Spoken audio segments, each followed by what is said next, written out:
დავბრუნდით პირდაპირ ეთერში, რაღაც თქმა უნდა მოწყობილთან ერთად ახლა გვისაუბრება დეკანოზის ზურაბ ცხოვრებაზე. მოგესალმებით, მამაო, გილოცავთ. შეიძლება მეთმე დაგლოცოთ, მეც გილოცავთ, მათსა მნიშვნელოვანი დღე არის ეს.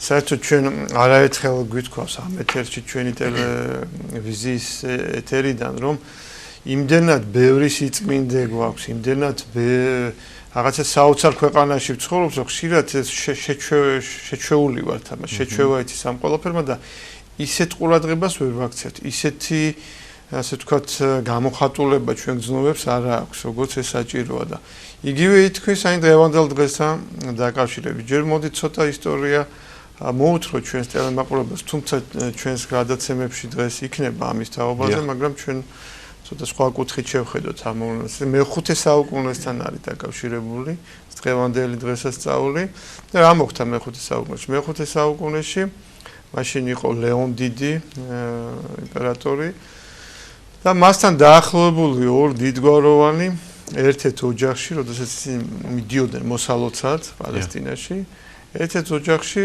მათ აღმოაჩინეს, რომ იქ ინახება ყოვლადწმინდა ღვთისმშობლის შესამოსელი. და ესე თაობიდან თაობას გადასცემენ ადამიანები ამას.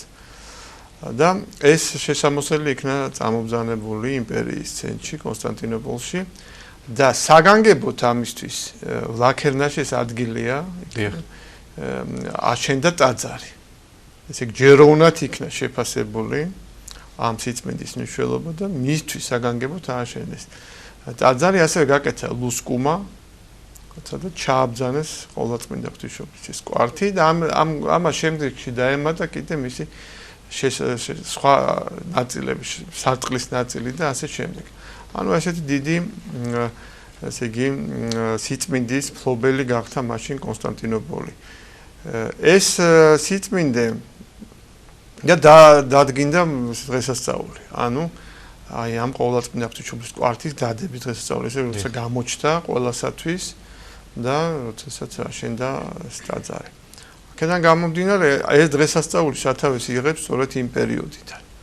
თქვენ იცით შემდეგ, რომ ეს კვართი ხდება საქართველოში. ორი ვერსია არის ამ კვართის საქართველოში მოხვედრასთან დაკავშირებით, მაგრამ ალბათ უფრო სარწმუნოა ვივარაუდოთ ის, რომ ყოვლადწმინდა ღვთისმშობლის კვართი საქართველოში ხდება უკვე კონსტანტინოპოლის დაცემის შემდეგ. მანამდე არ მგონია რომ შედაოდნენ ახლა თვითონ ბერძნები ამას. და ხდება საქართველოში და ამიერიდან ჩვენა ვართ უკვე ამის ფლობელები. საბჭოთა პერიოდში ეს კვართი მოხდა ზუგდიდის მუზეუმში და დღემდე ეს კვართი ინახება ზუგდიდის მუზეუმში. მაგრამ აი ამ დღეს ხოლმე 15 ივლისს, ყოველ 15 ივლისს მუზეუმი აძლევს ხოლმე ამ კვართს ტაძარს და მრავალრიცხოვან მოწმეებს აქვს საშუალება რომ ემთხვიონ კვართს და თაყვანისცემ მას და ის მადლი მიიღო. მხოლოდ დღევანდელ დღეს ხდება, ხო? სხვა დროს? მხოლოდ დღევანდელ დღეს ხა მეშინია რომ რაღაც უზუსტობა არ თქვა, შეიძლება რომელიმე კიდე სხვა დღეს განსაკუთრებულ დღეებში ხშირად არ ეძლევა ამ საშუალება მრევლს. ხშირად არ არის და რას მინდა მივაქციო ჩვენი მაყურებლის ყურადღება რომ იქ იმ ოჯახში ერთი კეთილმოწმუნე ქალის ოჯახში სადაც იქნა მოპოვებული ეს კვართი აი ამ ქალბატონმა თქვა რომ ბევრი სასწაულები აღესრულებაო ამ კვართისგან. ანუ ეს კვართი არის სასწაულმოქმედი და რა თქმა უნდა ბუნებრივიც არის რომ სასწაულმოქმედი იქნებოდა ეს მოწმობა ჩვენ რომ არ გქონდეს მარტო ის ფაქტი რომ ეს არის ყოვლადწმინდა ღვთისმშობლის შესამოსელი იყო უკვე ხდის იმ ამბავს რომ რა თქმა უნდა ეს და იყო სასწაულმოქმედი კვართი. და თქვენ იცით რომ ახლა შენდება ახალი საკათედრო ტაძარი ზუგდიდში, საკმაოდ დიდი ტაძარია, ძალიან შთამბეჭდავია, ჯერ არ არის დამთავრებული, თუმცა გუმბათში მოქცეულია, მაგრამ უკვე აშკარაა რომ ეს იქნება დიდებული ტაძარი და შემდეგ უკვე დიდი იმედი გვაქვს რომ ეს კვართი საბოლოოდ დაივალებს იქ სადაც ის უნდა იყოს ტაძარში და უკვე ყველას ექნება საშუალება რომ მიემთხვიოს ამ კვართს. გვინდა თქვათ მორწმუნე ქალთა საზოგადოების სასახელოდ რომ მათ რამოდენიმე წლის წინ საგანგებო ლუსკუმა დაამზადებინეს ამ კვართის შესასრულებლად. ესე ძალიან მნიშვნელოვანია.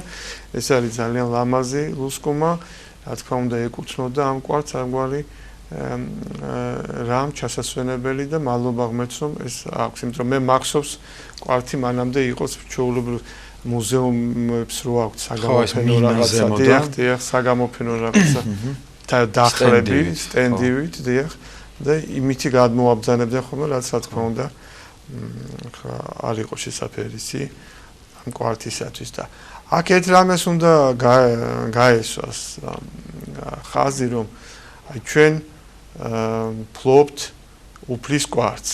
უფლის კვარტი არის მცხეთაში, სვეტიცხოველში. ამავე დროს ფლობთ ყოვლადწმინდა ღვთისმშობლის კვარტს.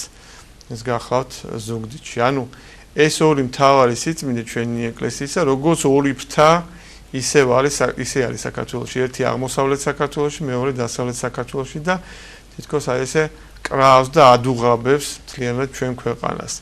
რაღაცა შეიძლება ითქვას, რომ ეს ორი საძირკვლის ქვა არის ჩატანებული ჩვენს ეროვნულ საფუძველში და რა თქმა უნდა ეს ჩვენთვის ძალიან დიდი სიხარულია, რომ ასეთი დიდი სიწმინდე გვაქვს ჩვენ და მეც მაქნას რომ ყველა ქართველმა ეს კარგად გაიაზროს. ესე იგი თაყვანისცემა მიახლება ამ სიწმინდეებთან ლოცვა ეს გვჭირდება თვითონ ჩვენ რომ მივიღოთ ამისაგან მადლი. დღეს შეიძლება ყველა ვერ ჩავიდა ზუგდიდში, ჩვენ საუბრობდით გადაცემის დაწყების წინ რომ მეც და თქვენს სურვილიც ჰქონდა და შესაძლებლობაც იყო, მაგრამ უბრალოდ აქ არსებული საქმე თუნდაც ამ ეთერის გამო ვეღარ წავედით და მაგრამ ეს არ ნიშნავს რომ ჩვენ ამ მადლის მიღმა ვჩებით. ჩვენ შეგვიძლია აქედანაც თაყვანისცეთ, შორი მანძილიდანაც თაყვანისცეს. სიწმინდეს და თუ კი ეს იქნება ის თაყვანისცემა, რაც საჭიროა რა, ბუნებრივია რომ ჩვენ ამაც მივიღებთ. აი მე ერთი შემთხვევა მახსენდება. ესეთი პატერი კი არის ცნობილი რომ ერთი ადამიანი ერთი ბერი მიდიოდა გზად მიემგზავრებოდა და მან იცოდა რომ ამ გზის შორი ახლოს იყო ერთი მონასტერი, სადაც ერთი ცნობილი მამა მოღვაწეობდა და არ ქონდა მას საშუალება რომ შეევლო მონასტერში და რაღაცნაირად მოეკითხა ეს მამა და მისგან მიიღო ლოცვა კურთხევა და დალოცვა და მაშინ მან გააჩერებინა თავისი ეტლი, გადმოვიდა ამ ეტლიდან და ისეთი მეტანია გააკეთა ამ მონასტრის მიმართულებით. და ამ დროს ტრაპეზზე ისხდნენ ძმები და მათ შორის იღუმენი, ვისაც გაუკეთა ეს მეტანია. და უცბად ის წამოდგა და მანაც ესეთი მეტანია გააკეთა იმ მიმართულებით რამ მიმართულებიდანაც მოდიოდა ეს ანუ სულიერი კავშირი. ანუ სულიერი კავშირი ჩამოყალიბდა. ხა ჩვენ რა თქმა უნდა ამ დონის მოწმუნეები არა ვართ, მაგრამ ყოველ შემთხვევაში ის რომ თაყვანისცემი და ესე იგი ჩვენი გონების თვალი გადავიტანოთ ახლა ზუგდიდში და მივიახლოთ ამ კვარტს, ეს ნამდვილად შეგვიძლია ჩვენ. და ვთხოვოთ ყოვლადწმინდა ღვთისმშობელს რომ თავის საფარველი გადააფაროს თელ საქართველოს და აი ამ სიწმინდის მადლით დაიცვას და დაიფაროს საქართველო და არა მარტო დაიცვას, არამედ გაერთიანოს და გაამცნოს და ჩვენი დაკარგული სამშობლოს ნაწილი დაგვიბრუნდეს ჩვენ. არა მადლობა ღმერთს რომ ეს ამის შესაძლებლობა ჩვენ გვაქვს, ყოველსაც უნდა ვიყოთ. დიახ. მამაო, ალბათ ისიც უნდა აღინიშნოს, რომ ერთგვარად მუზეუმის დამსახურებაც, ანუ თანამშრომლების ის რომ ეს კვარტი მადლობა ღმერთს დღემდე ჩვენთან არის საქართველოშია და შეგვიძლია მას როგორც საუბრობთ ახლა რომ წელიწადში ერთხელ თუ რამდენჯერმე მივიახლოთ და თაყვანივცეთ. არის დამსახურება იმის მათი რომ არ მოხდა, თქვათ, მისი გატანა საქართველოსთან, იმიტომ რომ ჩვენ ვიცით რომ სხვადასხვა პერიოდში ძალიან ბევრი მნიშვნელოვანი სიწმინდე იქნა გატანილი ჩვენი ქვეყნიდან. მართალბრძანებს არ შეიძლება ჩვენ დავივიწყოთ მუზეუმების დამსახურება, მათი თანამშრომლების დამსახურება სიწმინდეების დაცვის საკითხში. არა მარტო ზუგდიდის მუზეუმში, თბილისის მუზეუმების და სხვა მუზეუმების. ბევრი სიწმინდე შეგვინარჩუნეს ჩვენ, მაგრამ ჩვენ ესე უნდა მიუდგეთ ამ საკითხს, რომ ეს იყო ასე თქვა დროებითი სამყოფელი. დროებითი სამყოფელი. რა თქმა უნდა, მუზეუმი არ არის საბოლოოდ ის ადგილი, სადაც შეიძლება მუდმივად იყოს სიწმინდე. ეს შეიძლება დროებით იყოს იქ რაღაცა გარკვეულწილად რაღაცა ეკონომიის სახით, მაგრამ საბოლოო ჯამში ის უნდა დაუბრუნდეს საეკლესიო წიაღს. რა თქმა უნდა, ეს გარკვეულ პრობლემებთან არის დაკავშირებული, ეს მარტივი საკითხი არ არის, იმიტომ რომ იქ დგება დაცვის საკითხი ამ სიწმინდეების, იქ დგება ასევე რაღაც მათი შენახვის საგანგებო სიტუაცია გარემო უნდა შეიქმნას ამისათვის. მახსოვს როცა სამება შენდებოდა პატრიარქს ჰქონდა სურვილი რომ საეკლესიო მუზეუმი გაკეთებულიყო და თქვათ იქ გადმოტანილიყო სიწმინდეები, სადაც ესე იგი გარეშე დამთვალიერებელსაც შეეძლებოდა ამ სიწმინდეების ნახვა და ამავე დროს მოწმუნეები მივიდოდნენ თაყვანისცემდნენ მას. იქ გადაიხდებოდა პარაკლისები, ჩვეულებრივ ლოცვები აღევლინებოდა, როგორც საჭიროა, რომ სიწმინდის წინაშე იყოს. ანუ რა მინდა ვთქვა, რომ ესე იგი ხატი, ჯვარი, სხვა სიწმინდე, ესე იგი როცა არსებობს, ესე იგი მარტო დათვალიერება აქმა ჭრეტა არ არის საკმარისი. რა თქმა უნდა, ზოგიერთი მათგანი განსაკუთრებული ხელოვნების ნიმუშს წარმოადგენს. ანუ რაღაცა საოცარი დონის ნაკეთობა გახავთ, მაგრამ რაცა უნდა ბრწყინვალეთ იყოს ის გაკეთებული, აი ეს ნაკეთობა ვერასოდეს ვერ გადააჭარბებს თავისი მნიშვნელობით იმ შინაარს, რაც არის ამაში. ანუ შინაარსი რა არის, რომ სიწმინდე არის. უდიდესი სიწმინდეა, ხა ის ჩვენ მუზეუმებში რაც არის ეს საოცარი ხატები და ჯვრები, მართლა დიდებული ქმნილებებია, მაგრამ ჩვენ არასდროს ესე იგი ისე არ უნდა მოვიხიბლოთ, რომ დაგვავიწყდეს რასთან აგვაქვს საქმე. და მხოლოდ გარეგნულად არ უნდა აღვიქვეს. ანუ ესე რომ ვთქვათ, მარტო ხელოვნება ცოდნის თვალით არ უნდა შევხედოთ. მარტო ხელოვნება ცოდნის და ტურისტის თვალით არ შეიძლება რომ ამას შევხედოთ, რა თქმა უნდა. ჩვენთვის იქ თავარი მაინც სულ სხვა რამე არის, აი შინაარსი გახავდა.